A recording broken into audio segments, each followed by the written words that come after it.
What's up? It's the Gigabyte Grizzly Brohemian. Parental discretion is advised.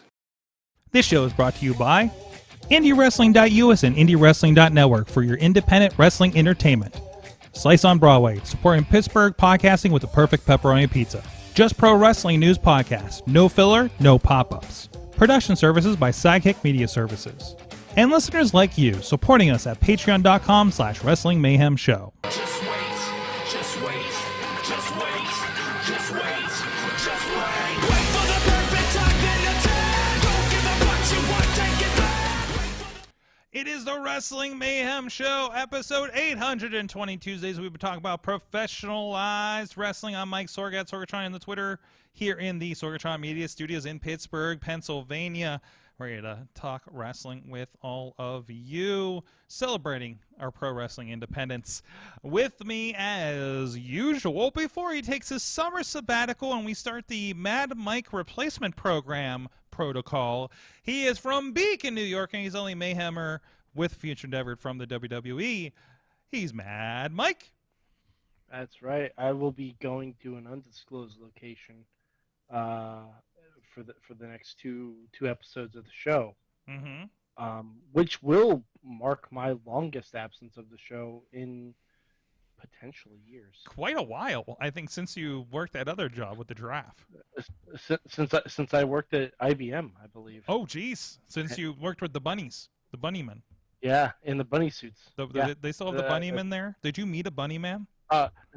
Woman. I went with be equal here.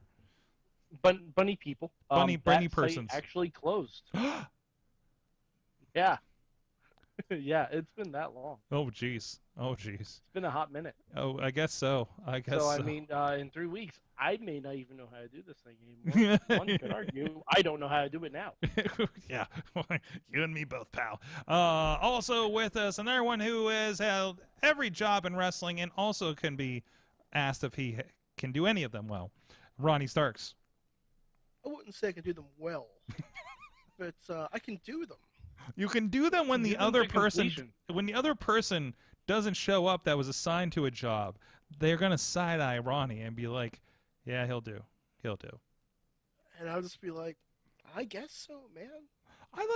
Ronnie, I'm so glad you've joined this podcast as a grizzled wrestling vet to celebrate your. I don't know why I'm in this rundown mode for you, but it's kind of your gig. Like, listen, Ronnie, I'm glad you're here so we can celebrate your mediocrity in professional wrestling. Hey, minimum effort, baby. Minimal effort. You know what? Never give up. And Ronnie, maybe you'll half try. Hey. Never give up, sometimes surrender. It's true. Oh, boy. Also with us is not Brandon K. We had a scheduling conflict pop up, and we'll be rescheduling him for the near future. But with us is somebody without as luxurious hair and does not come out to a song that gets us booted off of YouTube every time. Tony Kincaid. What? I'm a replacement? Yeah. Yeah. You didn't have to tell him that. I am painfully honest right now, and yes, tired. Tony Kincaid, who is an announcer, commentator for both Prospect Pro Wrestling and Renegade Wrestling Alliance, which will have some of our video people here this weekend in West Newton, Pennsylvania. And I'm sure there will be violence and food and middle fingers by small children. Is that better? Possibly all at the same time. Oh, yes. Probably all at the same time. Likely all at the same time. It's very, very interesting down there. So I'm glad you're with us. 85% all at the same time. Yeah, absolutely. So you're with us, and thank you for joining us on such late notice. Yeah, as I guess they called in the lefty, righty. I don't know. I mean, Brandon Kay's a pretty good guest. It kind of sucks that you couldn't get him. That's all right. It happens. He's got a busy schedule, and I get it. He's training whatever next AEW or WWE star we'll see sooner or later, I'm sure. I'll say it. We don't need him. What? I'll say it. We don't need him. We don't need Brandon Fine. K. What? Yeah, no, not today. Oh, He can come back. He can come back on our time. It's fine. oh, The no. shit stirrer in me, Oh my God. who works my for God. RWA and 2PW, which I guess technically are competitors with Rye. especially it's this a good weekend. working relationship. I think, yeah, this weekend, I guess. Wants to continue this line of thought, but you know, Moving on. Brendan K. It's Brendan K. He's I great. mean, I just can't wait for. I mean, I'm going to great, but Rise. you know, he's great. Yeah, I'm you're- not saying you're he's dead to not me, great. Ronnie. I'm mean, just I get- saying we're pretty good too. And we can do a show. Look, I'm Also- getting paid. I'm getting paid to go to Rise. Unless you're Yeah. paying me to Well, show I up mean, at RWA. I mean, I can't wait for Mike to visit Pittsburgh again and get a super kick from Brandon K. But anyways, this is I'll This no is loud. sell it. the. I'll no sell it completely. I'll just walk away like, huh? Anyone feel that? Oh, In my oh. brief experience in wrestling, when you no sell something, you learn how to sell right after that. Yeah. I don't think. Well, you just let it out, man. You just there's going to be no pulling on that one. Yes, I can bring That's this fine. out. I've threatened Ray. Wait, Rowe what are you before, doing? and still What are you doing with the Kermit? What? He's drinking. It's none of his business. God. What are you doing with evil Kermit over there? What is happening? Ronnie's bringing back like a 13-year-old meme. I am. I'm bringing it back, baby. I But mean, it's a phenomenal meme. it's been a so while. okay. It's been a while Oh, since by the we've way, had Sorg, Peppers on the Sorg, show. before we do the business, I Yes. have a Lego update. Before the business, you're dropping a Lego update. This better be quick. Well, we didn't do a show last night. Well, yeah, because it was a holiday, and I'm, Yeah, I know. there's fireworks and stuff, and July the 4th be with you. Sorg. oh, look at that! Wow, it's a whole scene. Nice. It's a whole. It's It's a diorama. It yeah. actually turned out really nice. That did turn out really It's nice. really cool. You need to put plastic It's over it. lovely. Like you need to put plastic And- over it like a Hills display. And it says. He "The needs like force one of is those strong with this one." cases. Yeah, there you go. There you That's go. really nice. Yeah. I like that a It lot. was great. Oh boy, well we are live here, and you never know what's going to happen or what unfortunate things will be said that will probably get somebody kicked in the face sometime. Oh, I've threatened Ray Rowe. I'm not scared. Oh boy, It's true. I did too once. yeah. Wait. I'm also very far away. Wait a minute. Okay, now I am going to pause this. Ronnie Starks, how did you threaten Ray Rowe? No, I'm joking. I didn't threaten. No, him. okay. Yeah, exactly right. He did work a show in Ohio one time, and I was still working for IWC as a referee, and I was managing out in Ohio. And he said, "Why the fuck does a referee have a microphone spot?"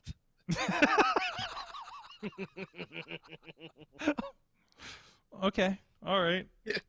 And I laughed, and I was like, "Oh." I shit. still love the time that he scared Bobby F. J. Town because somebody stole his phone, or it fell under the ring or something when they came out for the Super Indy photograph, and he was really really angry, and Bobby's like, "I'll find it, sir, right away." I'm like, "Bobby, you don't have to do anything, man. You're okay. It's not that wasn't for you. He's just generally mad, okay?" It's like it's okay. So as long as you didn't take his phone, you'll be okay. So, anyways, I just looked up and saw the moon. That's fine. I got the windows open today just for me, just so I can see the train go by. And my new bike rack. My new. I was gonna say those are lights, Sorg, and No, you I need got the coffee. phones right there. I'm looking out the window, and I got a Okay. bike rack 5 feet away from me now for reasons. And that guy doesn't have a shirt on. I'm gonna start putting random things on the bike rack. I want to decorate it, guys. I mean, We need to. We're never starting this show. This is what this show is tonight. No. Remember when we just like bullshitted about movies for 2 hours with Zeke a couple weeks ago? That's what this episode is going to become. We'll get to wrestling, and I'll show you my bike rack in a minute here. But A bike rack. A bike rack. Is that code for? Never mind. what was I'm it? gonna, If I'm I gonna show you my bike rack. if I hang a I sock don't from even it, know what is that it- would be a code for. if I hang, I'm worried that I hang certain things from it. It's going to mean that I have drugs, and people will be knocking on my door. Just I- tie a pair of shoes together and just put it on there and walk away and see if anybody notices. But yeah, it's so. Anyways, this is my bike rack in front of the studio now, for reasons. There's the cheapest bike rack Nobody. possibly gone. The city of it's Pittsburgh is pretty like, you know what's a heavy. good idea? Let's get that 1980s bike rack out there. I mean, at least they didn't put it like in front of my door, I guess. But I mean, I don't know. We're gonna do something creative with that thing, Cause Can we still park in front of the bike rack? yeah, no, it's not in the road. Sorg, It's fine. I think rainbow duct tape. Rainbow duct tape. Yeah, just get like different colored duct tapes and just go all the way around. I have Avengers duct tape. We can do a big Marvel duct tape thing. Not opposed to this. Not opposed to this at all. I mean, somebody responded like they're like, I can't wait for like one of the wrestlers to do a move off of it or something. So I mean, it's sturdy, I guess. But Somebody's gonna get seriously hurt on the bike rack. We'll and be we're all the just gonna judge be of like, that. Yeah, we'll find out eventually. It's just confusing. This is the Wrestling Mayhem Show. You can hit us up and tell us what we can do with this bike rack in front of the studio at that email address. Good times. At goodtimes@wrestlingmayhemshow.com or 412-206-WMS0. Tell me a story on there. Also, hit us up at Mayhem Show on the Twitter, and we got a great Wrestling Mayhem Show Facebook page, Discord, and Reddit, where we can have some conversations throughout the week. And, of course, we are live every Tuesday at 9 p.m. Eastern on the Wrestling Mayhem Show Facebook, YouTube, Twitter, the Sorgatron Media Twitch, and the IndyWrestling.us Twitter, Twitch, and YouTube. However you would like to consume the show, and of course a lot of people hanging out on the Facebook chat today, including Dave Bonner, including Tina Keys out there in Seattle, including Alex Miller down there in SoCal. That's a nice bike. That's a nice bike rack, he says. Yeah. Sorg, you're already getting compliments on your rack. Yeah! Look at my rack! About done. Actually, like what you Sorg, see. Sorg, this is what we're going to do with the rack. Here we go. Every wrestler that comes to the studio, the promo for the episode is just going to be them saying, "Look at my rack." Jeez. I was waiting for DeMarco to come by. Jeez. Yep. Anyways, you can also every single person that comes in. subscribe to the podcast over on your favorite podcast provider. And also thank you to our Patreon supporters at patreon.com/Wrestling Mayhem Show. Our friends supporting the show for so long at the fan show level. Boo! Diggity! Woo! As well as at Burke and Team Hammer Fist. At the Poppy Club level, Dave Ponner and Bobby F. J. Town. At the Pizza Club level, Doc Gravity and The Riz, who I got to hang out with a little bit and enjoy wrestling the other night. A fun, fine, enjoyable time, by the way. And also at the manager level, Bradley and the Mother of Dragons, Tina Keys. You guys can support the show too at patreon.com/Wrestling Mayhem Show. We do appreciate it, and it does help pay some of the bills around here and keep the show afloat. And we do appreciate all of that. It's the reason we do not pursue a lot for advertising, honestly. I mean, any ads we have are just people we want you to check out because they're friends of ours or projects we're working with or the Stronghold Academy. Or what? Or we like pizza. Oh, they give us pizza, yes. I mean, I will not deny that. You can bribe us. And sometimes it only takes food. Just saying. Sometimes it takes less. Let's be honest. Honestly, yes. I mean, the city of Pittsburgh gave us a nice rack. Look at that! Look at that! Is this what do I have the new mayor to thank for this? I mean, he is a friend. He is a friend of the Sorgatron Media Couch, by the way. He was in here. I mean, I'm just saying, we've done projects in and around 2 people now that have become mayor of Pittsburgh. So basically, he came into the studio, and he's like, this curb needs something. I should become mayor and fix this. When I'm mayor, there will be a rack. Is this our present? I guarantee it. I didn't vote for him. And that's why you got a rack. That's why you got one rack instead of many racks. I'm very certain my wife didn't either. I'm pretty sure my wife didn't either, but it's unconfirmed. But I mean, I don't think he's a bad guy. I just like the other guy better. He's that old, whatever. I can shoot him an email and tell him thanks. I'm like, hey pal, we haven't. You don't even live in the city. Sorg, just send him a picture and say nice rack. Do you even have a mayor out there, or do you have like a commissioner?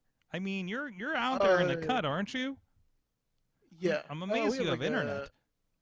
We have what? I live in the suburbs, bro. We have like a town. What are those called? Chancellor? Townships. Township? Yeah, we have a town. Comptroller? We have like a township kind of group of people. It's run Lou. things It's around Lou. He checks in Okay, the so office he on has Thursdays. he has a supervisor and a commissioner. There you set go. up. There you go. Anyways, and let's and a talk about cabal. wrestling. Let's talk about money and banks and briefcases and I like all those things. and belts and living once. and what? And living once. And living once. and yeah. So Money in the Bank was this weekend is what I'm trying to get to, and we should probably talk about that. I watched it. It was fine. So did I. I watched it after the fact, so I kind of knew what was happening, unfortunately, because social media. So I definitely cannot. I cannot say whether. I mean, it was fine, as far as that. But watching it live, I'm sure I would have had a different take on it. But anyways, a lot happened, including Sorg is wrong. Sorg was wrong. You're nodding down there. Why am I wrong, Mike? Oh, because someone said that Liv Morgan wasn't ready to be a champion. I was amazed if WWE would have given her a championship because I did not think she was ready for the WWE championship in WWE's eyes. I'm not saying that she was not good enough or anything. I would love to see her as champion, and I got my negative wish. Mm-hmm. Hey, and she beat Ronda. And Which she is even beat better. Ronda in the weirdest thing where she got her hand raised by the person she just cashed in on. Could you try again? Shut up, Siri! Yeah. Ronda went into business for herself, doing the WrestleMania 4 ending. I like Liv winning was very cool because for two reasons. One, from everything I know, Liv is a phenomenal person. Everyone seems to like her in the company. She does a lot of charity work. A wonderful person from all public appearances. Two, Sorg was and Tyler Klein were insanely wrong. So that's we were talking about a top rope something- tabletop too, weren't we? Yeah, we were. Yeah. And Ronda, after losing to Natalia in a match that was there, gets pinned and pops up and hands the title like she's Hulk Hogan. Mhm. Which That's I said exactly that- what I said. When I said that out loud, I go, "Oh, I can see it." So Nobody Yeah. should be happy But they got cashed in on. Ronda's the face here. Yeah, Okay. yeah. Oh boy. Yeah. And as Tina's pointing out in the chat room, that is the second time Ronda got cashed in on. Yes, it is. So, because that's the only way they're gonna get a belt off of her, right? Is Yep. that or a three-way? But the last time she was cashed in on, she didn't eat the pin. It was Nia Jax. Because Alexa interfered in the Ronda and Nia match. Mm-hmm. And Alexa beat They Nia. pushed a big leg injury on her, so I mean, that's what it is. Which, again, this is something I've said probably on this show before. The sharpshooter doesn't injure the leg. wait. It injures the lower back. Right. It bothers me every Okay. time. Is this confirmed? Is this from an interview with Bret Hart himself? No, because well-known Bret doesn't fact. only do. It's just like just look at the move. Mm-hmm. It can hyperextend the front-facing knee, but the lower back's the primary target. The front-facing is the secondary target. It's a Boston crab. Yeah, like- it's a fancy Boston crab. Yeah, like people attack the leg so you can't like kick out of it easily, Mm-hmm. but it attacks the lower back. Mm-hmm. Yeah, you have to the from everything I've understood in watching wrestling, you have to weaken the knee so they can't get their leg from behind their leg, because once they're cramping up, then it's stuck in that place, and then the front facing leg takes the pressure. And William Regal talks about this all the time. So I when love he's on this. commentary, Or on this podcast, apparently. to any young people who might be listening to this, I gotta tell you, the thing you gotta do if you want to do what any of us do in wrestling is watch a lot of wrestling and think about the moves practically, and you will be successful. I Mhm. promise. Mm-hmm. Understand the philosophy behind it, right? Like, you really do. Absolutely. So Liv is the champion. To my joy and humbleness, fantastic. Whether I'm right and he's going to be a transitional short-term champion just for that little bit of a pop kind of situation, or not, or we will see. I think we're going to do a little bit of long-term storytelling. You were so. No. You're I'm serious. so strangely optimistic. I'm dead serious about this. So, this was on SmackDown a couple of years ago when Shane McMahon was. Remember when Shane McMahon had an open forum, and it was right after Kevin Owens got let go or whatever, Mm-hmm. and Charlotte grabbed a mic and started talking about, Charlotte being Charlotte, and Liv Morgan got up in her face when she still had the pink hair and the blue tongue and everything. Mm-hmm. And Liv and Charlotte started a little mini feud for that one night. Charlotte beat Liv, and then Liv got on the announcer's mic and said that she tried her best, but she's going to come back and go after Charlotte when she's ready. I think that's where we're going with this. So, Mike, you're the only one who remembers that. I don't think so. Like at all. I don't think so. I've seen a couple tweets referencing it already. Okay. Yeah, but none of them work for WWE's creative staff. Like, I love the idea. I bet Liv remembers. Yeah. I bet Liv remembers. And Charlotte is probably due for a comeback sometime soon. It is going into SummerSlam, so that does make a lot of sense. But yeah, I think that's where we might be going with this. At least I hope it is. Either that or Bailey. I'd be okay with it. Bailey has been tweeting. Okay with Bailey. Bailey did tweet, I think, like something of Bianca and Liv, and she says, "I'm so over this." So Yeah, pretty much. I mean, she's coming eventually, right? So what else from Money in the Bank? So we had the Liv moment. We have the Theory moment as well. I was really pumped about the Theory. Oh boy. I like Austin Theory. I don't give a shit. That kid's gonna be a star. Mm-hmm. No. Unfortunately, sooner than people think, but he's gonna be a star. Gonna be a star. He'd be a star already. He's on track, man. He's been the U.S. champion, and he won the Money in the Bank. He's going to take the title off of Cody Rhodes when Cody Rhodes takes it off of Roman. They really. Wow, you're connecting a lot of pieces there, Ronnie. None of which I think are going to happen. Mm-hmm. Well, somebody's going to take it off of Roman. Yeah, Drew at Clash of the Castle. Drew McIntyre? At Clash of the Castle, if it's going to happen there, it's going to be there. Mm-hmm. Where's Clash of the Castle going to be? In Wales. In Wales, yeah. Oh, he's 100% taking it off. Yeah, exactly. Yeah, that's happening. No, but I will agree with Ronnie though. Like Austin Theory does look like he's on the track to being a star, and I will also agree with Mike. I'm not 100% sure he's there yet, but he does show the stuff that you want to see. He does have entertaining matches. It's just every once in a while he hiccups. And I haven't forgotten the time he was supposed to catch, I think it was Montez Ford, and just didn't. Mm-hmm. And when that happens, that scares the bejesus out of me. Mm-hmm. But Austin has a good character, or a very punchable face, and is very athletic, which is what you need to be effective. So I hope for the best for him because he is entertaining. That's about it. Well, we'll see where that goes. He's got the rocket strap for sure.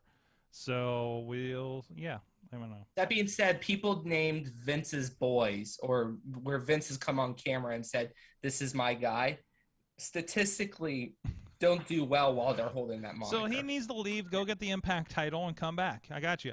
Right. Yeah. Wrestle in ICW against Grado, and he'll be great. Yeah. Oh, my God. What happened to Grado? Where's he been? I think he's acting. Is he acting? Wow. Good for him. Fine. Grado's the best. Yes. That So entrance is money. what's that? That entrance is money. And like coming out to like a prayer. I loved it. Oh, yeah, that's right, like a prayer.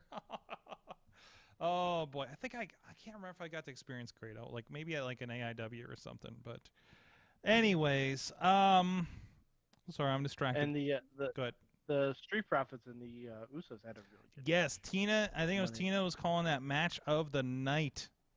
I Yeah. would agree. Oh, and she says Grado runs a promotion in Scotland. Oh, cool. So there's that too. The Rocket is on Theory. The partner's agreeing with Ronnie, at least until Vince gets bored or angry, or Theory texts the wrong person again. Yeah, that's Theory may be his. Yeah, own. that's why I don't like Theory. Like if that stuff didn't exist, I would just be bored with him. Mm-hmm. It'll be like, oh great, Like- here's another. Like that's why I thing. actively don't like him. Yeah. But Rewarding bad behavior. if the bad behavior is truly in him, then he's gonna fuck up again, and then that'll be it, right? So like- Sure, and we said that about Randall Keith Orton too. okay. He never got fired No.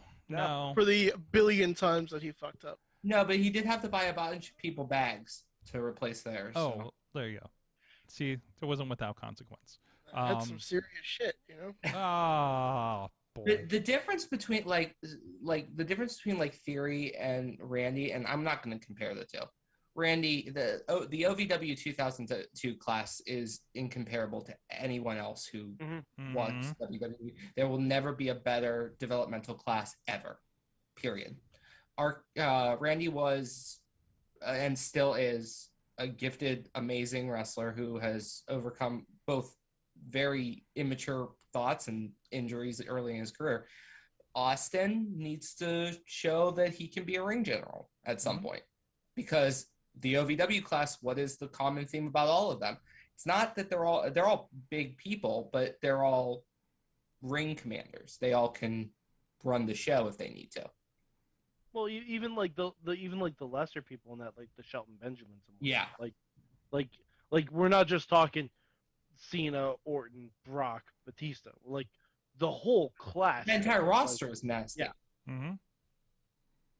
It was actually unfair when you think about it. Comparing, like, what I just did is compare other developmentals to that. You're never gonna get that again. Never in a million years. I hope I'm wrong, but Feels like I mean, there are probably a couple of like ROH classes that come close, but Alex- that's not developmental at that point. right. And Alex Miller just said something in chat. We always say that about Jeff Hardy. Hopefully he learns. We sure do. Jeff's issues are a lot deeper than being immature. no, for sure. So, For sure. And that's something he's got to work through before it gets him, you know. But again, like if you're, you know, he's somebody that's had issues, and if he's, you know, come back around, you know, you're going to hire him. You're going to hire him because he's money still, Yeah. right? To a lot of fans out there.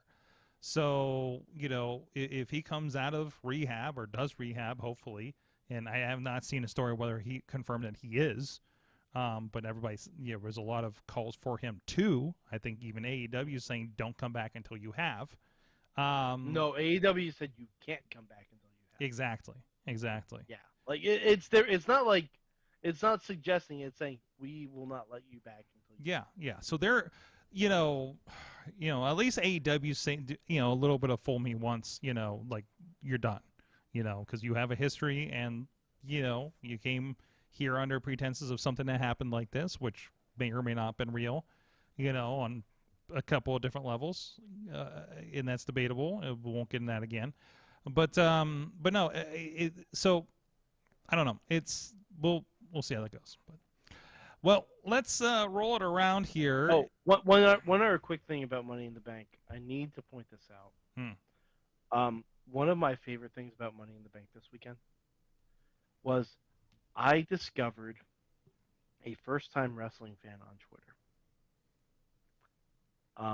Apparently, this woman had never seen wrestling before and decided this was her first weekend to live tweet wrestling. Mm-hmm. I want she's got a lot of traffic from wrestling fans over the course of the weekend because she live tweeted SmackDown and Money in the Bank. So if you all get a chance, like right now, she's live tweeting the end of Endgame. But at Aaron M. Payton like Okay. Peyton Royce, highly recommend you read her thread on SmackDown and her thread on Money in the Bank. I think I saw some of this. Like it was somebody like you shared Yes. this or something, and I definitely did. and there were references to the Insane Clown Posse in it, which I think were references to Asuka. Yep. Yeah. Because she didn't know anyone's name. Oh boy, that's She like didn't know what were anyone's the name. threads? She kept calling Shotzi green hair. Yes. She called Becky David Bowie. What was the one where it was like somebody's girlfriend that never watched wrestling? They're giving her pictures, and they're naming the person from. It was like a month ago this happened, right? Like it's kind of like that. Like just like It is. It's just that person live tweeting SmackDown. I love it. I love it. Well, It's wonderful. Like she was calling the Street Profits Big Velvet and Little Velvet, which made me giggle. I tweeted to her, I'm like, has anyone told you that Braid and Little Velvet are married?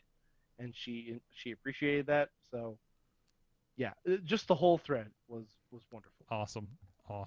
Well, in the meantime, you can check out, and if anybody you want to introduce independent professional wrestling to your loved one and live tweet it, that would be more than welcome. Hell, if you want to set that up, I'll send you a free code for a month of Indie Wrestling Network. It's if you just hit me up, goodtimes@wrestlingmayhemshow.com, and we'll set that up. IndyWrestling.network, IndyWrestling.us, ringside members over on YouTube getting all the great shows of Rise Wrestling, RWA, 2PW, VCW out of West Virginia, and so much more. Plus the VODs with our friends from Pro Wrestling Conquest or Revenge Pro out of Erie, our friends Warrior Wrestling. We got some back catalog there out of Chicago or wherever the hell they were last month.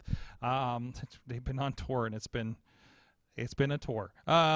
So go check out all the wrestling action over at IndyWrestling.us, including streaming last week. You can check it out over on the YouTube channel, Top Rope Tabletop, a part of that as well. Our good friends, including our guest right now, Tony Kincaid. What the hell are you this season? What are you playing as this season? Cleric. Moving on from a bard to a cleric, huh? So there's been less singing, I understand. Less singing, more trying to keep Tyler from dying and failing miserably. Oh yeah. Did he full die this time? No, he didn't full die. I got him up, but he went unconscious. So you guys kicked off campaign 2. Mm-hmm. All new characters. Some I know some are descendants of characters that you guys played in the first one. It's yourself, Justin Idol, Tatiana, Keith Hott as the DM again, and Tyler Klein. So it's every time you start, I feel like Tyler's got a new tag belt. Yeah, it's starting to get a little ridiculous when you think about it. Yeah, it is a little bit, isn't it? Mm-hmm. So it's I don't know. I felt like you guys came right out of the gate this time, like right into things. Like I don't know. It just like you guys have like a whole different energy this time. Well, we learned a lot from the first campaign about how to make Dungeons and Dragons and tabletop gaming entertaining for an audience.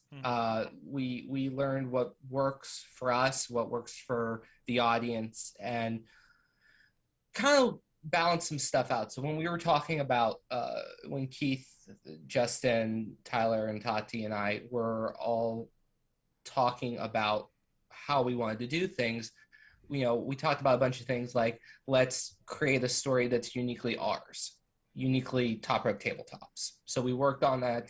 Keith is so far, I know Keith is crushing it because he opened our story up. We got into fighting within 15 minutes of the opening of the game. Mm-hmm. And it was, hey, welcome to the new campaign. We're in a desert. It's a wasteland. Things are suck. There's no water everywhere. And now you're fighting someone. And I thought that episode was the best episode we've done yet. Um, I'm super excited to see what Keith has been cooking up, and I'm super excited to see what the rest of us are doing because we've all also connected our characters together. So all of us are connected to at least one other character. Our characters are all connected to one other character. So there's a story, there's a cohesive union. It doesn't feel like we've all been ramshackled into a room together and are becoming a team. We are a team. We've been working together for at least a year in universe. So I think I'm feeling good about this campaign. Yes, if you're on video, that is Oh my God, the Justin Idol shirt. yeah, Justin Idol with his muscle shirt on. I told him he should just wear that out when he wrestles too. Yeah. And the ears were not functional for the Those ears lasted about 5 minutes. They did. And then we had to put the He's headsets on. He's like, I'm coming out strong. I'm like, wait, we'll just we can tape them to like the outside of the headsets next time or something, right? Like that seems to make sense. Yeah, we have gaffer tape. We have a lot of gaff tape. Tape around here. So no, that I'm excited to be. I'm glad you guys are really settling into that after and I know I've been fussing with like how do I present you guys too has been kind of a thing, but I think we settled into something that works for everybody and that's really cool. So that's Top Rope Tabletop. Follow it on Facebook. You guys will be we're figuring out the time for the next session, hopefully in July, I think, maybe sooner or later. But I know that's been a discussion too. So, what's the biggest thing that you've kind of learned from doing that first session here? The biggest thing I learned was we need a tank, because we got the crap kicked out of us. We survived, but barely. But the big thing I learned was how much we've evolved in our concept of production value. Justin, myself, Tati, Keith, Tyler, we're all investing heavily into ourselves and this product. We've also really developed and come out of our shell, in my mind, on vamping and the improv level, which is so important to us in wrestling. But you don't really think about it when you're playing a game. And once we started getting comfortable with that, which I think was in the middle of campaigns too, we started getting comfortable with vamping to the point where it was actually driving you nuts because sound balancing, you had to mute me, Tyler, and Justin half the time. I think that's the main thing I've learned is that to tell a good story, you have to be kind of agile on your toes. And if this is a metaphor for something else we do, I don't see it. Yeah, it was. Yeah, and I just basically set it and forget it at this point on your audio. Yeah. I was like, the compressor will take care of most of it. The show, by the way, in case Tyler's watching, the show is Top Rope Tabletop. We're talking about it. Oh, good. We're talking about it early in the show instead of the end. This is more he did. But he had just won the Rise titles, so yeah, he had a lot on his mind. But so a lot of going on there. You got RWA this weekend. It is, I can't remember what the name of the show is. Aggression. Aggression. Wait, Aggression? I thought that was the August show. Okay. Wait, let me look so I don't look like an idiot. Oh boy, here we go. We'll confirm that. I mean, who gives a damn? Really, it's RWA. It's RWA. Yes, they have a show every Aggression. month. Doesn't matter. Right. Doesn't matter what the show's named. It's RWA Aggression. I was right, as I always am. It's fine. We're back. There you go. But don't ever make me doubt myself again. A lot of stuff going on there. A lot of it involving food. So it's coming up July 9th this weekend at West Newton Gymnasium. Of course, we'll have our crews there for IndyWrestling.us. I don't care what show you go to, but please support one of the shows in the area. Of course, RWA and Rise both happen the same night. But Tony's here to talk about RWA, so we're going to do that because we've been talking about Rise the last couple of weeks. So what is the biggest thing going into this show for you? There's a lot. So in addition to last month's show, our champion Ryan Edmonds, who you are quite familiar with, interrupted the #1 contendership match between Danny Leeds and Bill Collier. Dr. Feelbad, RWA's owner, decided to just make a triple threat match because of that. And then Chris Taylor returned. Chris effin Taylor returns from a 3-year hiatus / retirement / Disney trip, I don't know, and backs up Collier and Eads as J-Rock and Ryan Edmonds. J-Rock, of course, saying he's the true RWA champion, but they are both Edmonds and J-Rock are in cahoots. And then Chris Taylor shows up to help out and now he's in a street fight with J-Rock Saturday. And I cannot figure out for the life of me why Chris Taylor would want to come back to pro wrestling to get destroyed by J-Rock. J-Rock is in the best shape of his career, and Chris Taylor has been doing rock shows and living a family life, which is great. It's awesome. I'm super happy for him, but he's not in RWA anymore. So I'm worried about Saturday because I know Doc and Church are really close with Chris, and I appreciate that. Your boy's going to get beat up. The circle's no longer around, guys. It's 2022. Stop trying to chase it. So that's an interesting thing, and that's just the start. That's just the bullet points from the main event that all came out. We also have the return of El Blanco Loco, which tremendous match with Loco Dory. Blanco, El Loco Blanco. Blanco, not El Bronco. Yes, Loco. And I apologize to him. Very great, amazing wrestler. But because Bronco McBride dressed up as El Bronco Loco, my brain does stupid things. So I apologize. But he's back in action. Dream Girl Ellie is back in action. I think the Rev Ron Hunt, another person that I don't like, will be back. At least he says so on social media, unless Shane Taylor Promotions has an autograph signed in Timbuktu or something, whatever. But he's scheduled to appear, and this feels like some pressure is bubbling. You know what I mean? Have you ever, Ronnie? You've been in the business for a while. Have you ever walked into an arena and gone like, okay, something's going down? Oh yeah. It's been feeling like that for weeks. Every time I've talked to people about production, it feels like tension's bubbling over. I haven't felt this way since the incident last November at RWA.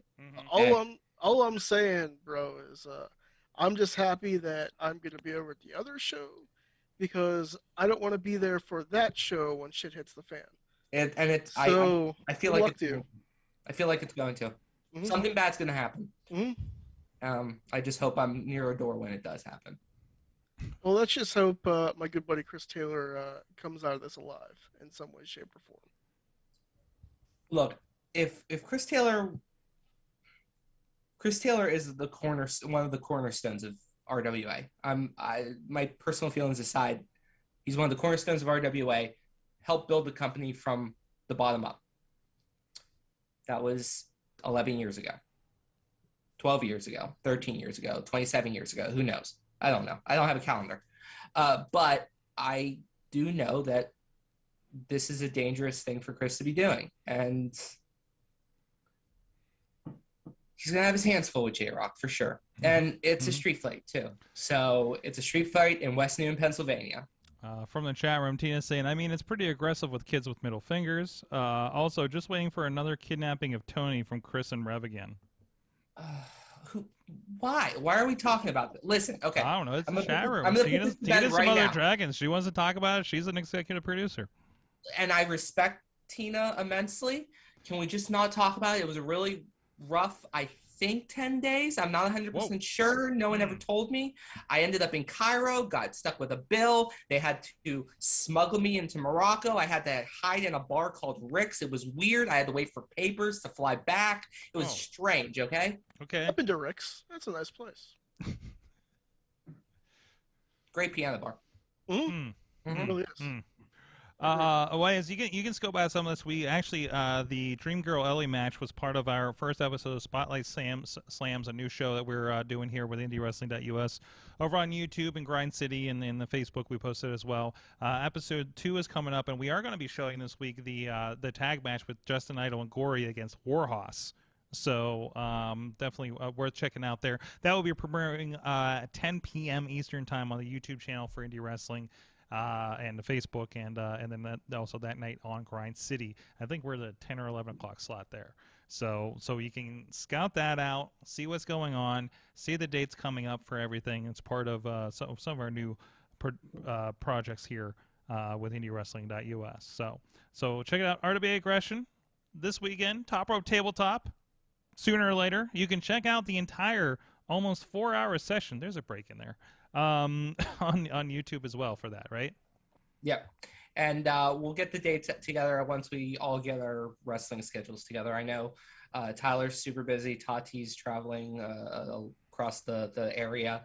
Keith is traveling across the area. And Justin, who was supposed to be in action, I don't know what's going on with Justin, but he started suffering from severe migraines after Top Rope Tabletop. And I texted him, and now he's questionable for Saturday. So we don't know what's going on with him. And with him holding the tag champions with Gory, the future's kind of confusing. I mean, he was in great spirits Saturday. We were in the studio. Or Thursday for Top Rope Tabletop.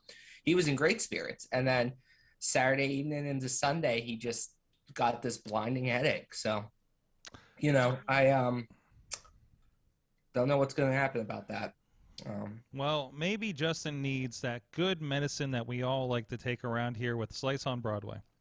New York City style, yins are made. Supporting Pittsburgh podcasting with the perfect pepperoni pizza. 5-location Beachview, Carnegie, East End, North Hills, and a pop-up down there in the South Hills Works. Give a shout out to our friends Slice on Broadway for supporting the show for so long. We're going to take a quick break, and we come back. Listen, we'll be back in about a minute and a half after this.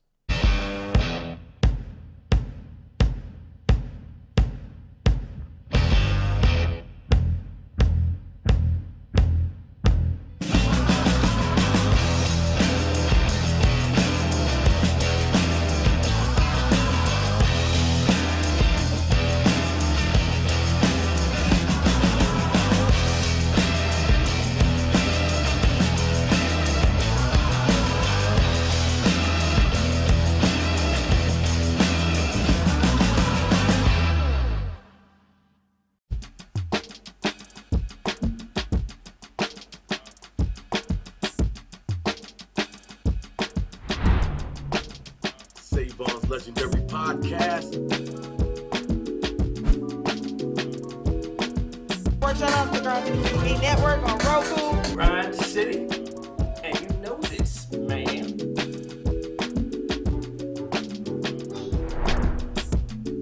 You know what I'm saying? It's like right place, right time, out of nowhere. So what you saying?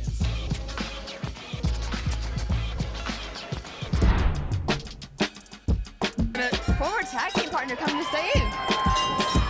Tony Johnson, we saw him battle Edric earlier, but this is a 2-on-1 mugging.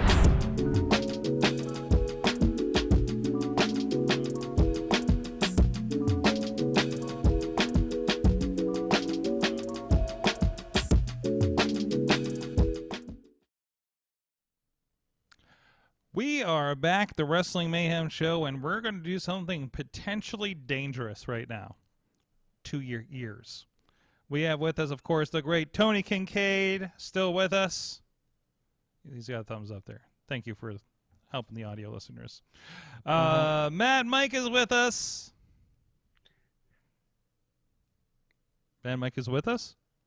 I didn't know if we were all doing a thumbs. Well, yeah, but you got to say something so I can see you on Zoom. Well, all right. I mean, you could just fix the switcher. I don't know. And no, it's a different. Oh, yeah, you don't remember what it used to be like, Mike. It's been so long. You've been spoiled all these years. Talk shoot. Yeah. 84 years. It's been 84 years. And also, what the hell? It's been so long. Ronnie retired 18 times. I know, right? From like 4 more positions. And also with us is Ronnie Fresh Sarks. Let's get the camera all set up. That's here. right. You're getting ready. You were the most excited about this idea when it came up. I was. I'm like, I'm doing this. I don't care. I'm trying to remember where it started up. Where was it?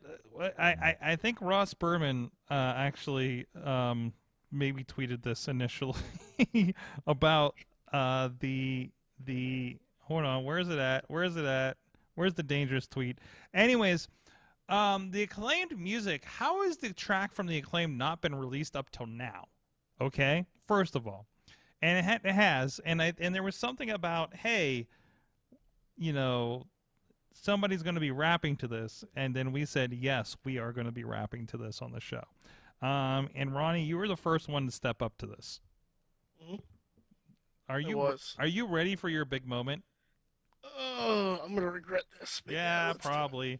And also, somebody tweeted me a rap too if you want me to perform it. Yeah, I think you definitely should. Sure. Oh, absolutely.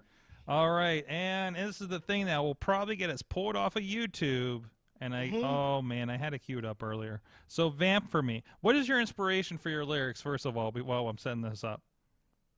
I don't know. I just wrote something. And just like, you know what? I'm just gonna do this. Just like my entire rap career. Ronnie 8 Miled it. I did 8 Mile it. If I see a reference to Mom Spaghetti in this thing, so there is the Mom Spaghetti, but you will appreciate something. All right, I don't know. Sorry. Oh boy. My music went away. So, there it is. No. I forgot what the icons were. Excuse me. Well, let's see what we can do here. Ronnie, are you ready?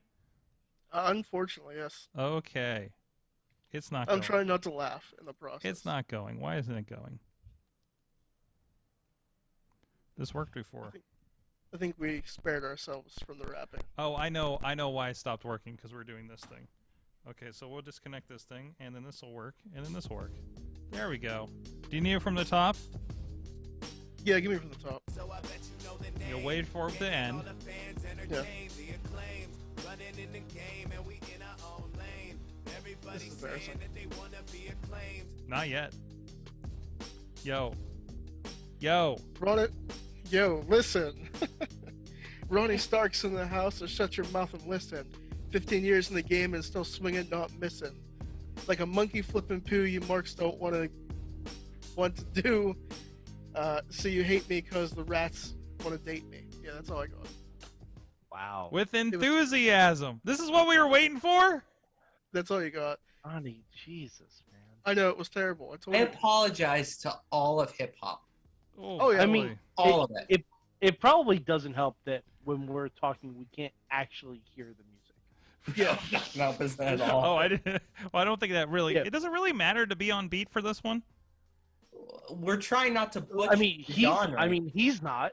So. All right. I mean, yeah, exactly. So, all I right. I just did that to entertain you guys. All right. Well, thank you. I'm thoroughly entertained. This is one Jim LaMotta put in here earlier. I'll go and perform this. Yo, listen. These words are a fire. Believing Ronnie's skills are like believing he's retired. He's stuck in the biz. It's fate, but his career potential is good as Angel Gate. Yo. Angel Gate, huh? Yeah. Well, that's where LaMotta is. I think he's, that hurt. He should have said Watergate. The Watergate? Oh, that would have made more sense. Mike, do you have one? Yeah. I guess I can try. All right. You gonna freestyle that shit? You're freestyling? Yeah. You do this? Yeah. All right. I didn't write anything down. Okay. All right. Big time. All right, big time. Let's see what you got. Let's hold on a second. Ready? Yeah, sure. Yo, listen. I'm on a podcast trying to imitate Caster. Ronnie's rapping skills were a big ass disaster. That's it. Okay. Hey, that you got that much going on. No, that's good. That's better than I can do on freestyling. All right, the big time. Yeah, Tony Kincaid, what do you got? Whoa, time out. I was the last minute guest. I didn't have to. I wrote something. This is a last minute idea. You were not the last minute guest. I literally was. All right, hold on. Sorry. I got another one. You got a better one? All right, let me cue this up again. Yeah. Hold on a second. Still going. Here we go. Yo, listen. When I hear the Acclaimed, I wish I were deaf. I get more disgruntled than MJF. Sorg, this segment is getting really rough. I think when it comes to rapping wrestlers, we've all seen enough. Oh. Jeez. Wow. Okay. All right. Somebody get that guy an award. I'm glad everybody's tried this. Give me a slide. No, I will try it, but Okay. Because it's gonna be offbeat because I can't hear the music. That's okay. So... I'm not worried about that. I'm He's really off- not worried about that. Caster's offbeat when he does. Yeah, he doesn't even try. He just kind of does That's it. true. All right, you ready? Trust me, you guys are sounding great on this end. So you're sounding great on this end, and I think the chat room agrees. Just clear it with Mikey Ruckus first. Absolutely. All respects to the great Ruckus. All right, you ready? Yeah. All right, here you go. Everybody saying that they wanna be acclaimed. Listen. Sorg asked for Acclaim raps. It ain't that hard. You know that King K cuts words like he's a bard. You rap against me, that's a bad decision. Cause I wear the crown like men on a mission. West Noonan gonna boo me, but really, who cares? These fans are so big, they stopped. Well, I'm gonna start that one over again. Cut. You want from the top? Don't worry, we'll fix it in post. We're not. We'll fix it in post. West Noonan gonna boo me, but really, who cares? The fans are so big, they snap half of our chairs. So come down this Saturday and wear a good shirt, cause church was right. Y'all all river dirt. Wow. I mean, you're not wrong. Wow. I want to keep in mind, Ronnie's the one who actually wrote something. And Tony and I went off the top of our head. No, I wrote something earlier today. You did write something. Okay, my bad. And I used somebody else's words. So there you go. Well, so Sorg, you should come up with your own. See, I was feeling that until I flubbed it, and then my palms got sweaty, my knees weak, or my arms were heavy. Were you wearing mom's spaghetti? There was vomit on my sweater already. But on the surface, you looked calm and ready. Mm-hmm. I kept forgetting what I wrote down. And it's right in front of me. I don't know how. So you open your mouth and the words just didn't come out? Keep stalling so I can write something. So if someone could cut out the 5 seconds of me just going, blah, blah, blah, blah, that'd be great. Yeah, we'll fix it in post. Don't worry. Completely take care of it. This is live, right? Nobody not live is going to hear that, okay? No problem. Absolutely. Perfect. This is why I'm not a musician. The funny thing is, I'm actually really proud of what I wrote. Yeah, For that the was small good. minute I was in. That was good. Tina's not. Tina's upset. Tina's not impressed. Tina's not impressed. Oh dear. What was it? A lot of face palms. A lot of yeah. Hold on. Tina, who had the best rap? Oh yeah. All right. I feel like we need a judgment. Put her on the spot. I feel like we need a judgment from everyone in the chat. F's in the chat for Ronnie. What? All F's. Just drop F's the ball. in the chat for Ronnie. Mm-hmm. Don't be scared. Jeez. Yeah, no, it's fine. So, who do you think had the best rap? Who had the best? Yeah. I gotta give Tony credit for plugging the show and burying the audience in one of his lot of F's. Wow. All right, fine. Just for that disrespect, I'm not gonna be on the show the next 2 weeks. There was no time out. Yeah, I buried the crowd, which obviously I buried the crowd. Of course, Yes. yeah. But no love for because I wear the crown like men on a mission. That was pretty great. I was laughing. I didn't want to laugh out loud to interrupt your flow. I appreciated that line. That was good. Oh boy. Well, that was a fun exercise. What else has happened? Let's never do that again. No. Well, let's stay on it. Sorg, is the episode title just going to be "Yo, listen"? It might actually be. I had something else written down over here too. Actually, it might have literally just been "Yo, listen." So, no. The other title I had was "Look at My Rack." Yeah, look at my rack's pretty solid. It's pretty good. Pretty solid rack. Let's stay on AEW for a moment. Blood and Guts happened almost a week ago. It was a lot better than the first one. I'll give you that. I appreciated it. It was a fun War Games match. That's probably the most fun I had watching a War Games match in a long time. I'm gonna say something that's not at all controversial. Okay. Put a belt on Claudio as soon as possible. Oh my God, yes. That man is a god. That guy's not, because he's taller than everyone in AEW. Yes. I'm pretty sure. Yes. Like, put a belt on that man immediately. Give me him and Scorpio Sky as soon as Wardlow's done. So give me him and Wardlow. Oh my God. I was gonna say give me Claudio and Moxley, and then give me Claudio and Punk. Well, I think first thing you're going to see is Claudio and Eddie, but, Well, yeah. That seems like a ready-made feud, but other than that, there's a whole-ass Chikara reunion on top of the cage. There really was. Claudio doing the swing on the top of the cage. Mm-hmm. My word. Mm-hmm. Just give that man all the belts. And this is it. This is we give you.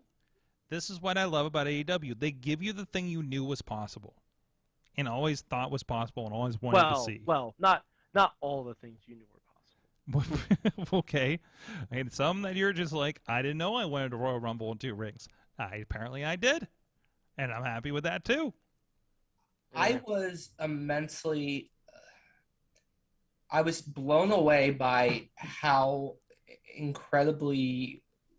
I love war games, but I love old war games. Mm-hmm. And I was incredibly surprised at how enthralled I was in that. A lot of it was Claudio. A lot of it was like my old Chikara fandom. Tina mentioned Chikara. My old Chikara fandom kind of kicking in. Mm-hmm. And like thinking about like Claudio and Eddie and Punk and Danielson all being on national TV, and I kind of got like goosebumps in that setup. Chris Jericho is insane, and Mm-hmm. Claudio is wicked strong, and those two things mixed together turn into a swing on top of a cage, which was not in the middle of both cages. It was on the edge, Mm-hmm. which means if Claudio slips, Jericho is flying neck first into the floor. Mm-hmm. Mm-hmm. That shows how much Jericho respects Claudio and knows he'll protect him. Yep. Sammy did his "I'm going to kill myself" spot. It was a great kill yourself spot. I filmed much better this time too. Filmed a lot better. You know what? Covered Credit to better. AEW. Covered better. Mm-hmm. Credit to AEW for getting their production together 90% of the time. The other 10%, I hate to say this, is JR. Yep. I cannot anymore, and the man is a legend, cannot anymore listen to JR. I can't. Because he only knows the WWE guys by their WWE names. He keeps screwing up. Meanwhile, you have someone like Excalibur who has been studying independent wrestling since he was like 6, who knows all these guys, who knows everything, who can go tit for tat with Regal and any of the other students of the game in the ring, on the mic. Taz, who is also a student of the game, a little goofy from time to time, but a student of the game. And Tony Schiavone, who finally fell back in love with pro wrestling. And JR is just screwing things up. Let him retire. Mm-hmm. Just let him be. Like JR doesn't give them cachet anymore. Yeah. Like in the beginning, I get it. To us. He wanted to bring in. No, he doesn't. He doesn't. Like he just doesn't, because he detracts from the product. Mm-hmm. If anything, he just makes it. He makes it sound worse. He makes it sound amateurish at times and nitpicky a lot more of the times. Like he's doing a podcast. He's griping about the same stuff he gripes about on his podcast. And if WWE would have done this to JR, we would have tried to light them on fire. If If they would have done this to Bobby Heenan at the end of his career, we would have lost our minds. But we're letting AEW get away with this because they're giving us multiple options on TV for wrestling. And 90% of the time, it's great. And I'm not one of those guys who subscribes to Tony Khan's a cringe, money mark, whatever you want to do. The guy wants to put together an actual program. I respect it. I want to see how he does in a 5-year window, not a 3-year window, not a 1-year window, a 5-year window. That's how you measure this stuff. But putting out JR over and over again is detrimental to JR. Okay? It hurts us listening to it as fans, but also it hurts the mystique that JR has from being the voice of the Attitude Era. Stop it. Just stop it. And yes, they are phasing them out, and Tina said it. They are phasing him out, which I'm very thankful for. He deserves a front office job where he doesn't have to do the travel, and he doesn't have to be on mic, and he can just do what he wants to do because he's still a brilliant mind for wrestling. But don't put him in a situation where he has to go off script because he doesn't have Vince in his ear, which is a good thing and a bad thing. But he can go off on tangents now. Let him be. I don't think he has anyone in his ear. No, I don't. Honestly, I don't think he's been produced on commentary once. I don't think so either. I think he's produced live on air by Excalibur. It's possible, and that would make sense because Excalibur is again that dude. Yeah, and Excalibur is, he's in the ear when Paul White and Tony and everybody on the other shows, and then he just leads the charge. Like he's the info guy, right? Like he's the brain. He not Bobby the Brain, but he's the knowledgeable brain of. He's the Mike Tenay. He's the Mike Tenay. He's the one. Mm-hmm. This is what Lucha Libre is, but for him, here is the capacity of independent wrestling of all these guys that you haven't seen on TV, and I'm going to let you know about it. I'm going to let you know that these New Japan guys in the tag match on Rampage, had a thing with this Japanese guy that you never heard of before, and that's and while we're saying, well, who cares because that's New Japan and nobody really knows what's going on with that's watching this, your general audience, no, but he keeps poking those names out there, and somebody out there is Googling that and just became a fan of that, right? Like, that's the little bits that I love and noticed about Excalibur this past week, especially, with this, I have to try to get people to know and care about this entire other thing on the other side of the planet, that not everybody knows who Okada is or Tanahashi or any of these guys. And then that's been the most impressive thing to me is how he does execute that. And everybody else kind of goes along for the ride and lets him educate, right? For the most part, and just kind of plays off of that. Jericho butts in a lot. Jericho, and Jericho is also troubling on Mike. I'm starting to get into your camp there on Jericho too, because it is a lot of butt in and getting his shit in, right? And a lot of screamy stuff, and which to me is surprising. I mean, it's a choice because we know what. Yeah, like it's one thing if he's there on guest commentary. Yeah, like to do his shtick against someone who he's feuding with, that's absolutely fine. Mm-hmm. But for him to be a lead commentator on Rampage, I can't watch Rampage. I can't. I just can't watch it. And we had Rampage was interesting. They brought JR out. And this was interesting. They brought JR halfway through Forbidden Door. They brought him out halfway through Dynamite, and then he kept on through at least the Rumble, I think, on Rampage. That's an interesting choice. I don't know if they're trying something different there to mix that up, to alleviate the complaints about JR and say, hey, JR is around, but he won't be around for it. WWE was doing that too. JR would come out for big matches, right? But that's when JR was sick. Right. That's when JR was sick. Well, he would come out only when specific people requested him to call their match. And is JR that's why JR would come is back JR out. Getting road worn maybe? He's not young, right? So I don't know to what extent that might be. Maybe he's like, I can't do a 2-hour show. Maybe we'll do this in a pre-tape, kind of thing. Maybe this is the later days of AEW JR. JR should strictly be backstage, off-camera interview think pieces. Yeah, the vignettes that they do. He Yeah, could. because then he can focus on one person. He can put over that one person, tell that one story, and it's also pre-produced. Well, don't So you if- have so if to? there are flubs, Isn't this interesting then? Isn't this interesting though? Because remember, we talk so much about the other promotion and how it's an audience of one. Do we have another audience of one when it comes to AEW? absolutely. We always have. Okay. There's Anyone who's- always an audience of one. Mm-hmm. There's always an audience of one. Whoever writes the checks is ultimately the audience you're playing to. So if Tony loves JR, we get JR. I'm hoping someone has. I'm hoping that someone is comfortable enough to tell Tony. Do we JR have?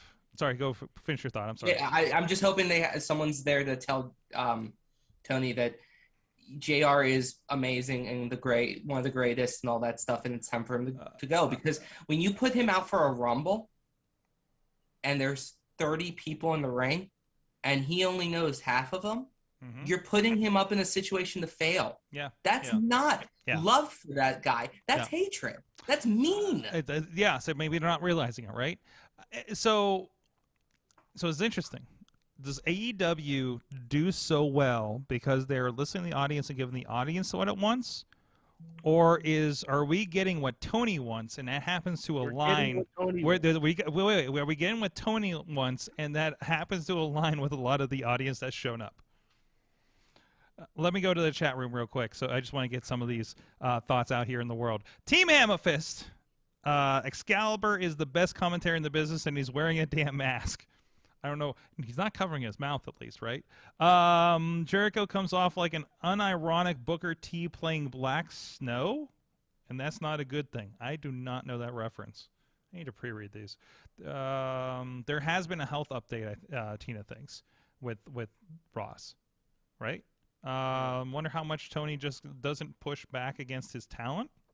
AW is totally an audience. Well, yeah, there's the other thing, because they've said that, they don't really. Well, he definitely pushes back against certain talent. Well, yeah, there's that. But there's also, like, in AEW. Big Swole. Excuse me. Sorry. In AEW, like, they're big about, like, they're not telling CM Punk how to run his match. Or his promo. They say, we trust you. Do what you do. Be CM Punk, right? So maybe that's a part of that too. Tina says there's not really a balance in management if there's really one person running production, right? I really hope main event Mafia TNA commentary. Wait, Mike, help me with this reference. You'd lived through that. I don't. Oh, the Black Snow comment. Yeah. Oh, was it when I believe when Booker and Nash were on commentary? Oh, okay. Wait, was that like their team name or something? No, that was like Booker doing another. Yeah, so name. I thought I remembered this, and I just looked it up. So it was Booker T was Black Snow, and Kevin Nash was Chet Lemon, and they were doing a spoof during a main event Mafia thing where they took like over the Oklahoma. company. Yeah, and it was rough. I kind of pushed that out of my memory. I'll be honest. Thanks. I'm gonna have PTSD nightmares for the rest of the night, Jesse. I want a Slammiversary, but only celebrates the rough stuff from TNA years. Isn't that just OSW review? I'm unaware. Sorry, but that's to an audience of one. So no, honestly, if what we're complaining about right now is commentary, because the matches for the most part are really good. Now there have been some stinkers. Let's not. Both companies are doing what both companies are going to do. I firmly believe we're in everyone's in cruising gear right now. Not bad, not good. Things are just moving along. If this is where wrestling's going to be for a while, that's not a bad thing. It's just there's some things that need to be tightened up. Vince is still in charge of creative over at WWE, and he's still apparently coming out every show and being seen because that man has zero shame. I feel like I've seen him more since allegations than before. Tony Khan is hugging every new signing he has and getting really defensive at press conferences. So overall, I think we're in good shape in the business. Because we have billionaires acting like children. How else that's, is wrestling wait a gonna minute. run? That's life, though. I mean, that's life. That's a but- guy putting rockets in space too. So I mean, when you get to a certain you get to a certain range of wealth, the world's rules don't apply to you. Sorry, Vince isn't a billionaire anymore. I forgot. But My bad. but still, similar rules apply there. But anyways, I'm not saying it's right. I'm just saying it happens where in behavior. But we're not that podcast. We can all agree that Excalibur and Taz trying to get each other to corpse on dark commentary is just the best. Yes! I know they're fucking around. But you know what's 100%. happening? They're having a great fucking time and it comes through. And now I want to go to price.com. You're welcome. But okay, I appreciate that they're having fun Yes. and all that stuff. I do, but doesn't that also mean that the show doesn't matter? Because no, and here's my argument for that. When NXT was a game show after the first season, Mm-hmm. you could tell the commentators were doing the same thing on that, Yeah. and it basically told all of us that show didn't matter. Okay. That's why I see like the dark and the dark elevation like as nothing shows. Like it's great for exposure for indie talent. It's fine. Does it help the overall product that AEW is trying to produce? No, I don't think it does. Mike, how much did WCW Worldwide mean to WCW Nitro? Nothing. So what's the fucking difference? But they're acting like it does. WCW never said, "Oh, you missed all this happening on Worldwide," or like La Parker racked up 37 wins on Worldwide, so he gets a U.S. title shot. Okay, I still don't understand this hang up. I don't understand this. Is it because they run results on their main program? They're trying to get you to go to YouTube so they can get the hits and sell ads for price. It's because they say wins and losses matter, but First of all, everyone has a winning record. I don't know when the hell someone said that last, but So is this like they say it all the whose time. line is it anyway of professional wrestling? Like the points don't matter.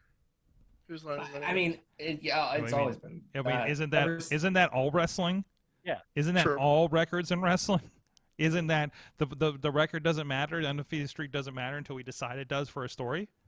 Mhm. I mean, it's like, I don't know what we're mad about here. You know, they're doing it. They're using the tool that they told us they were going to use, and yeah, they'll rack up stuff on dark to make somebody look more important. That's okay. But if you don't watch that, and they don't give any kind of recaps about why we should care about that person, what's the point? But isn't that more of an addendum on the concept of the job match in 2022 and less on elevation? Yeah. If you want to tell me I don't want to watch Superstars, like I'm watching Raw and Superstars doesn't matter, like okay, then it's cool. It's the same thing. Cool. It's fun for me to watch. If something from Superstars carries over to Raw, we see a video package of that. Are you not entertained?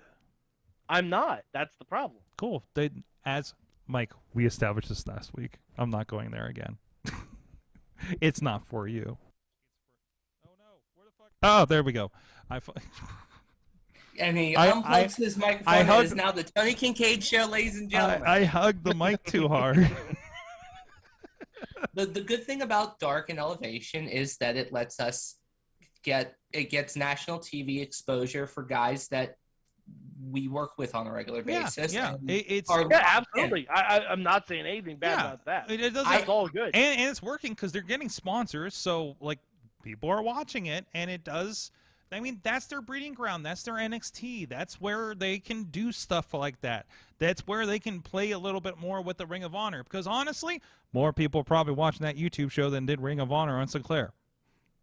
Probably. Well, on Sinclair, yes. I do not have facts, but I know for sure. So comparing Sinclair to anything is like comparing a loose turd to the Sistine Chapel. Okay, let's not do this. All right. Yep. Well, I guess it's been several years since I talked to that Sinclair rep, but okay. I'll say it. Yeah, hey, go ahead. Go right ahead. I ain't fucking doing business with them again. But anyways. I'm gonna get fired from wrestling one day when someone realizes that the Tony Kincaid angle is in a bit and just me being an asshole. I never know where the line is. Brother, I've known you've been an asshole for years. I don't understand what the surprise is. And I'm listening to commentary and I'm like, this guy, dude, Tony, Tony, I don't think I ever said this out loud. I think I hated you for the first 6 months I knew you. Awesome. Because I knew you from commentary exclusively. And I'm like, what the fuck is this guy's problem? That means he did his job. So good work, right? Yeah, and I sucked back then, so like that's pretty good. Yeah, no, compounded, whatever. You're here now. Show more and more women's matches of show. Yeah, there's that. Okay, I'm not getting into the women's matches thing again. Hey, I didn't say it this time. No, it was Podner. It was Podner in the chat room. And there are a lot of women's matches. And again, I you could say the programming, but no, I'm not getting into that. We've stated that. We're not going down again. He's doing his job. Do they still do the rankings weekly? I think they still post them, but they don't talk about, like, every once in a while you'll see like Brit or somebody. No, they absolutely do talk about them. When and where? They say, "Oh, this team's the #1 ranked," when we haven't seen them on TV in weeks. This is also, we have the FTR, that is the several-month reigning #1 contenders for the tag championship. So, I mean, like, there's never a problem. Like WWE's never sat on a #1 contendership for a year. I'm not saying did I mention WWE once? And if WWE was doing this, we'd bury them for it. Well, I'm just asking for kind of equal accepted. treatment. This is a wrestling problem. It's not just an AEW problem. So I know, but equal treatment.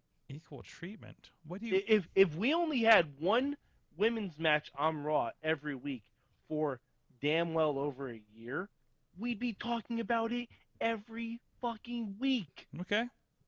It's yes. inexcusable. Yes, I'm with you on that. I'm not saying that anybody's argument is wrong on this, but I don't know what changes it. I really don't know what changes it on AEW. I don't know what I don't know what the fuck needs to happen on AEW to make that change. The audience is telling them. Mad Mike is telling them every week. Every time he sees a Tony Khan tweet, I see a response from Mike, okay, and Podner, and everybody else. I mean, yes. They were equally doing a disservice yet an amazing job with women's wrestling over there. No, they're not doing an amazing job with women's wrestling. Disagree. I'm sorry, they're not. Disagree. I'm sorry, they're not. They're not. Okay. They're not doing an amazing job. Even shoehorned. There's no storyline, Sorg. There's no actual storylines. There's just matches. Somebody else help me on this one on that. Ryan, you want to go get wings or something? Yeah, we can go get some food, bro. All right. Okay, we'll damn it. See you guys later. Ronnie's hitting sleepy time. Oh, wait, All no, right. I'm not sleepy time. I'm just listening You to look Mike, so relaxed over there. I'm good. Sorry. Ronnie finally has proper lighting now. Yeah, he does. I do. I need to work on... I'm actually going to go... Ronnie, What? how can you get this good lighting without laying down? I'll figure it out. You'll figure it out. Okay. Tina's saying in the chat room, someone has to be a critical voice in Tony's circle, have to grow a set and not be a yes person. Okay. I'm sure there's enough. And honestly, it fucking sucks. And I know if Kenny Omega and Dustin are running the women's division, I know they're trying. Mm-hmm. Maybe let a woman run it. Maybe get Maria Kanellis and have her run it, because she's done this before, and ROH's women's division was actually pretty good. Yeah, it was rebuilding into something great too before the indeed. shutdown. So why would you have, no offense to Maria, but why would you have Maria running when Sarah Del Rey is on your fucking roster? Wait, Sarah Del Rey? No, Sarah Del Rey. Not Sarah Del Rey. I'm sorry. Serena. Oh, you mean Serena? Well, Serena can still be talent. Like, I mean, I'm not saying she can't be a part of it as well, but like, if you want someone who's not talent to be running it, Maria should probably be spearheading that. Fair enough. I ultimately the problem is this is a compounded issue in wrestling, not just an AEW WWE issue. This is a compounded issue in wrestling. Okay, it's very hard for women's wrestlers to move the needle in the current landscape because half of wrestling's audience is okay with the modern concept of women can actually wrestle really well and have 5-star matches, and the other half are giggling about TNA. And I don't mean the wrestling company, I mean Eric Bischoff's bullshit. So we're at a weird line right now where the crowd split 50-50. The problem is that they bounce back and forth. So it's going to be a long process. Women's wrestling is still doing 10 times better than it was 10 years ago, 5 years ago. It still has a long way to go. And the only way for that to move forward is for it to move forward. And Tina hits it again. Wrestling management has a whole fucking diversity issue as a whole. Management. We're talking management. Now, it's not without attempts. If you look at some of those manager duties, I believe Captain Sean Dean, I know he's in charge and is stated how much he tries to contribute to diversity on the roster with the enhancement chat, because I think he's in charge of the enhancement talent, right? So, like, again, not without. And I don't know. I consider AEW still, for warts and all, obviously there's some things they have definitely misstepped. It's not a perfect company. Do not by any means, but you know what? I don't feel dirty watching it and giving them my money. Is one of the important things. But I still consider them one of the more forward-thinking, working companies, representing companies out there. Generally, again, not perfect, but generally. You know, if I'm wrong, you know, obviously they're not. There's definitely stuff that they're doing wrong. Everybody, it's a big fucking company, moving very, very fast, right? Growing very, very fast. So it's not all going to be perfect, but I don't know. I think wrestling's still better than it was 5 years ago, even when it comes to these things. Yeah, I feel because of things because of AEW and the Indies and the Impact Wrestling. I'm gonna say because of Impact. I was gonna say because of Impact. Yeah. Impact. Like, if there's a business model to follow, it's Impact Wrestling. Gail Kim, as far as the in-ring product.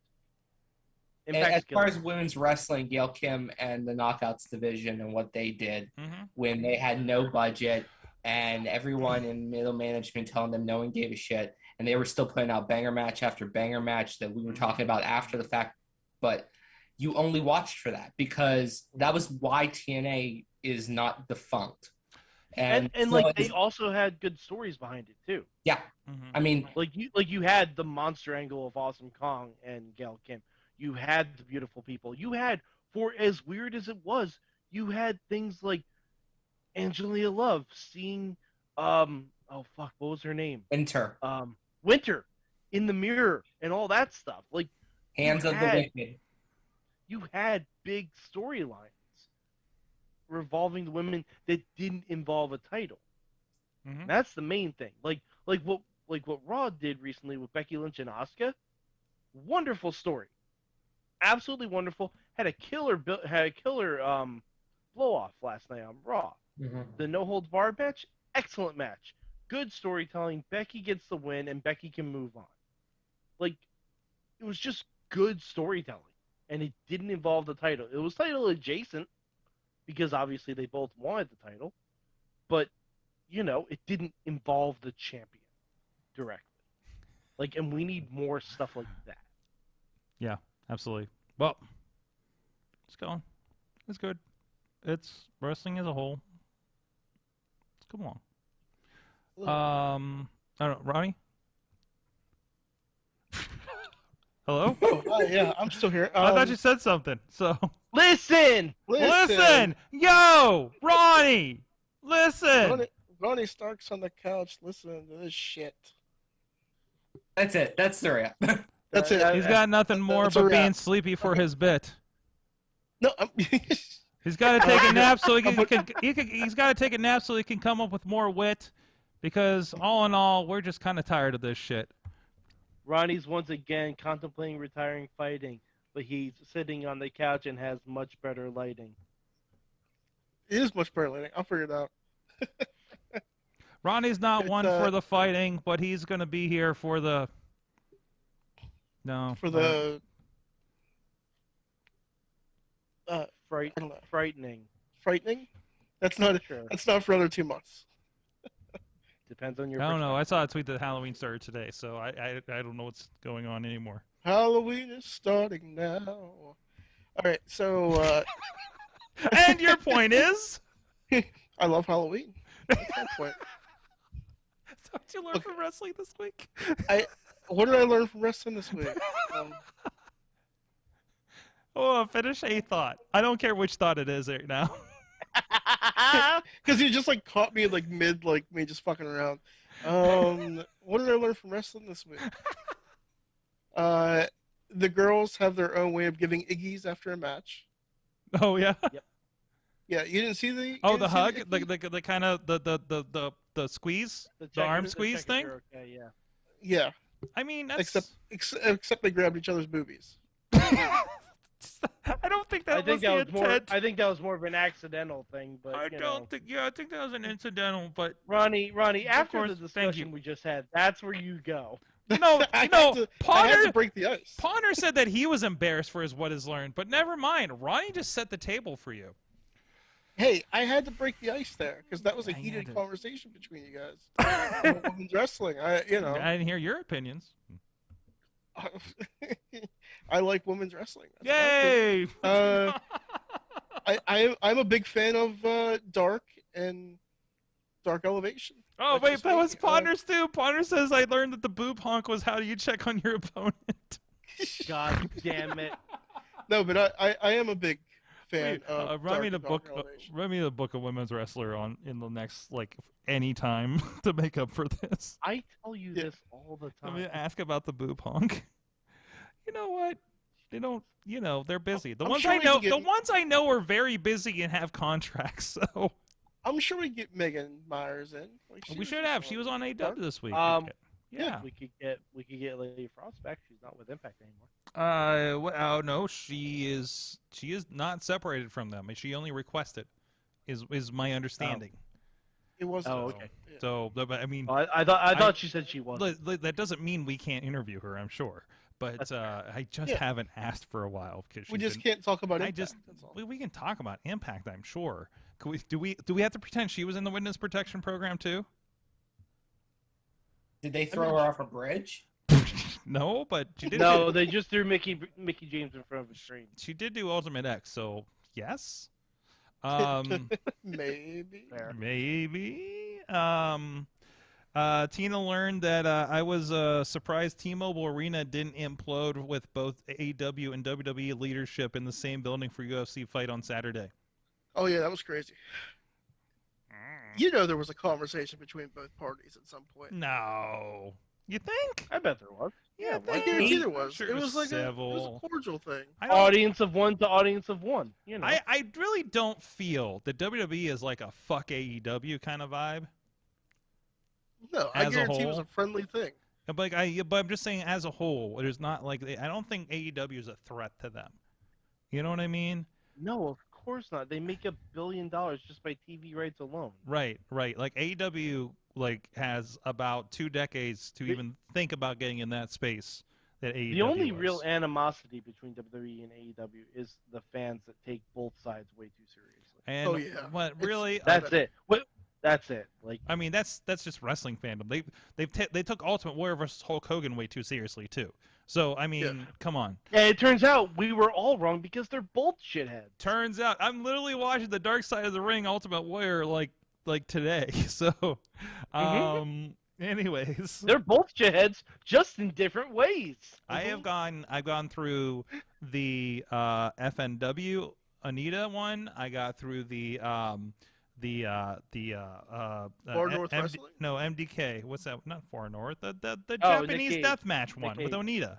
Nick Gage. Yeah, Nick Gage. I watched that one, and it's so weird seeing people Sorg, that if I've you want to watch with. one to make you real sad, watch the all of them. Well, yeah, all of them. But oh god, what's his name? Kenyon. Fuck, I lost his name. Canadian wrestler Dynamite Dino Kid? Bravo. Dino Bravo. Oh, I haven't seen the Dino Bravo one. Okay. I'm going through that'll it. make you real So, sad. when you said Canadian wrestler, my stomach dropped. Yeah, sorry. Yeah, I mean, I've seen a to. lot of the obvious ones, like the Luna. I couldn't get through the Mae Young one, or not the Mae Young, the Fabulous Moolah one. I just Yep, no. that's a rough one too. Yeah, it was a rough one. So I'm finally getting to maybe because it's when I'm on the treadmill, so I'm doing something positive, so that makes up for it. So I don't know. What the hell are we doing here? So what did we learn? Just yeah, it's any two sides. See Android versus iOS. Yeah. I'm a Mac and I'm a PC. Jeez. I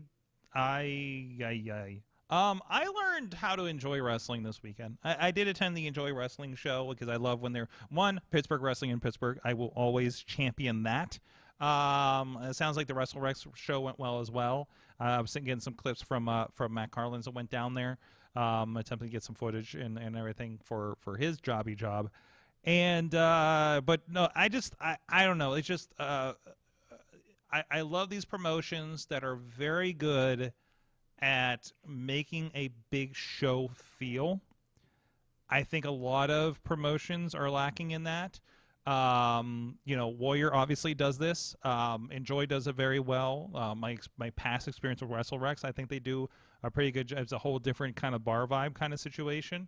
And that, I don't know, I think that matters. I think that's something other companies can learn from. Rather than just putting on a wrestling show, and having people coming out of curtain by the bathroom. Not that there's anything wrong with that, but I think some can do little things to make that better. Also, like wrestling in concert venues. It's kind of a new favorite thing for me because I was at the Great Mr. Smalls. I've seen so many bands over there, including ICP, Twisted, MC Chris, POD.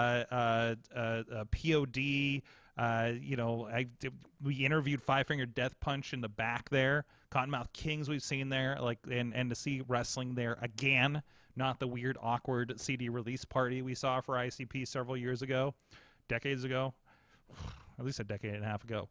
But to see how wrestling can be there, and also they built balconies there, and that place is fucking awesome.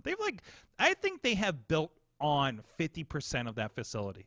If you don't know Mr. Smalls, it's an old church, and there's a back area. Even our friends at River's Edge, we were on the network that ran out of the back of this venue, and in an area that is where I think Anti-Flag recorded an album.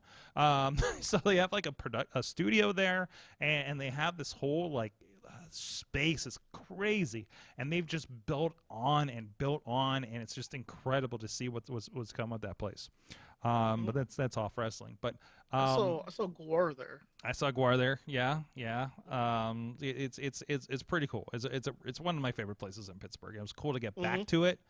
And also I learned Friday night into Saturday I was in a bad personal space. And it's one of those something bad happened right before the rest that I kind of scheduled for myself. We were going to go see the Furries on Friday night. We did. I went to Kennywood. My mother was playing her community band down at Kennywood, and I just did not give a shit for 24 hours. And I walked into a wrestling show. Music was playing, seeing some familiar faces. The music was really great. Grabbed a beer, and just I was out of it. It kicked me out of it. And that, we talk about kind of for the wrestlers, for the fans, wrestling is the escape. That was my reset. That was it. It happens a lot of times when I go to these shows, whether it be a Warrior or a VCW, or if I could get to a Rise or something. That is a good center place for some reason for me. I know it is for a lot of you guys out there. And that really was driven home, and it was what I needed that night. So I don't know. I just recognized that and what it kind of does, So Tony, follow that up. What'd you learn this week? I unfortunately missed the Enjoy show due to a family issue, and I was very happy to see how successful it was. I was very happy to see friends be very successful against nationally recognized talent Yes. in a way. And it reminds me how much, even though this is a very big territorial business, how much we're ultimately at this level, at the level we're all sitting at, are just cheering for each other. And so that was really cool. I hope to catch the next Enjoy show. Just like I hope you all catch RWA this Saturday, 7 p.m. bell time. What I learned is that the internet is so hungry for Bray Wyatt to return that they will find a promo that is obviously Edge and convince themselves that it is Bray Wyatt. Oh, is that what the creepy shit was from Saturday night? Okay, so let me talk about it. So if you watch the video, you will see a license plate that says Latino Heat. There's Jeff Hardy's armbands, an Olympic gold medal, some cameras, for the purposes of flash photography, things of that nature. So what does that all have in common? It's Edge, and it's either a return for Edge or they are promoting the next WWE game with Edge on the cover. It's either one of those, but it's not Bray Wyatt. Bray Wyatt would not put Olympic gold medals and Jeff Hardy armbands and Latino Heat license plates. Everyone calm the down. You can swear. Fucking calm down. There you go. There you go. Let it out. Let it out. Let it out. Oh, here it is. Okay, I'm gonna watch this again. Excellent. Fuck. All right, who's next? Motherfucker. All right. So I learned. This is a relearn. I've relearned that Kevin Owens is awesome. Okay. So in the past couple of days, he hasn't had many tweets because I think he's injured or something is amiss with him. That's why he hasn't been on. But when Liv won the briefcase, he just tweeted "Hell yes." When she won the title, he tweeted "fuck yes" in all caps. And then he dropped a new shirt that just says "Fight Owens Fight," also Panthers. Oh, excuse me. It says Kevin Owens rules, also Panthers. And people were questioning, why does your new shirt have a panda on it? And he explained what happened. He said, I'm going to do the back and forth. Joe, what do you want on your next shirt? Me, I don't know, a panda. Joe, a panda? Why? Me, because pandas rule. Joe, okay. And he just has an angry panda in a Fight Owens Fight shirt. It says Kevin Owens rules, also pandas. I no longer believe I have my Kevin Steen Zoo Enthusiast t-shirt, but that was one of my top t-shirts for a long time. I remember that shirt. That shirt was one of the funnest shirts. Like I was just like, okay, cool. And I would wear it to the zoo. And I also loved when Kevin Owens said, I don't want to go to Texas, so I'm not going to. You guys probably talked about that last week. But...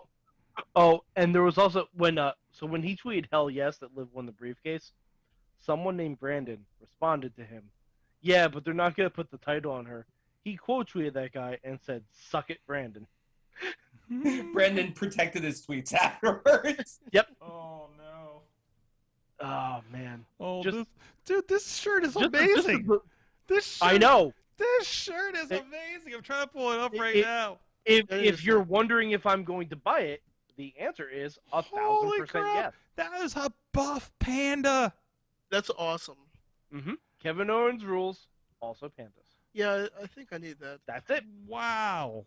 Yep. I think the only best shirt they've done in a very long time. I think the only thing I'm purchasing from WWE from now on are Kevin Owens shirts, whoever Elias is this week, and Walking Wild. Whatever. Does he have a shirt yet? I'm sure. He actually did have a shirt. I'm sure it's the faction. Yeah, it's just the faction shirt. No, he had a solo shirt. Did he? Hold on. I don't know if it's still up. But he did at one point. Oh, what is this? What? I don't know. What's going on here? Hold on. What is this? Something Hogan. That's not right. No, that's No, because it there's says just running legato wild. shirts I just right spelled now. wild with an E to see what happened. We'll try that again. Yeah, there's just legato shirts right now. But at one point before he joined Legato, he did have a shirt, I think. Okay. Oh, I did something. Yeah, there's the legato, like old, LWO style, but I don't know. I'm sure he doesn't get a kick off of that. Oh, the logo on the back's cool though. Like, is that a shirt? That's Anyways. the back of the shirt, I think. Well, it's the back of the shirt, but it's like the up in the corner where you put like an AEW or WWE logo, right? So, but anyways. We want to say anybody on what we learned? I think we got Oh, it. Everybody? I did want to say the maximum male models will get over. I am Oh marking my it down God. right now. The dedication of that, and those guys are working their asses off for it. They are going to get that over come hell or high water, the same way Tyler Breeze got it over, the same way Fandango got it over. Okay. I hope this leads to the return of Tyler Breeze. I do I'm gonna tell you how. Ugh.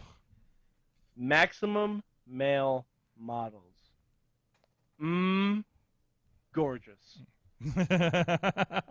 It's a backdoor to that. It should be. It's probably not gonna be, but it should be.